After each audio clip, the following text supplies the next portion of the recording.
last year we were told that you weren't using textbooks. This year you're asking for them again. What was that not so, Candace? You weren't using textbooks? Last year when they said that they weren't using textbooks? We did realign some funding from textbooks to materials of instruction in FY26 budget to be more reflective of what's actually getting spent. There was less being spent on textbooks and more being spent on general MOI, materials of instruction. Maybe I misunderstood. Okay. All right.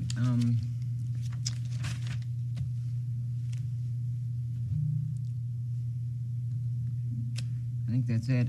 The only concern for me in all of this, and it's not directed at anybody personally, but if we keep going at this pace with this amount of money, this ask, your budget's going to equal the counties within 10 years. And that's concerning because I'm of the belief, yes, you need to pay salaries. Yes, you need money to run the schools, but I'm not of the belief of throwing a large amount of money at something and expecting better results. I think that we can get results if we just get back to just teaching, get all the political agendas out of our schools. And I do want to ask you, what is the plan for that with President Trump's order and the Department of Education? I mean, the DEI and all the other political agendas.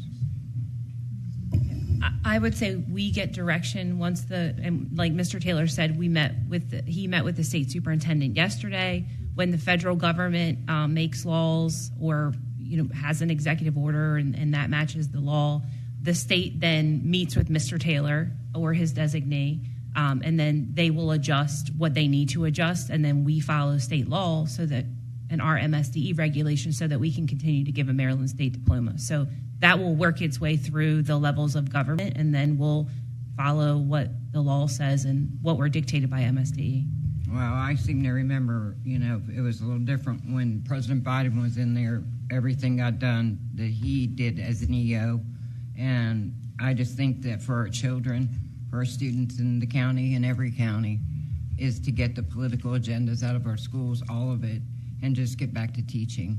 There's a federal law that was expanded by the Biden administration, which mandates that should you identify as a female, you have the right. This is not a Worcester County law. This is not local control. This is a federal law. And although that law could change, this is a law that's been handed to us.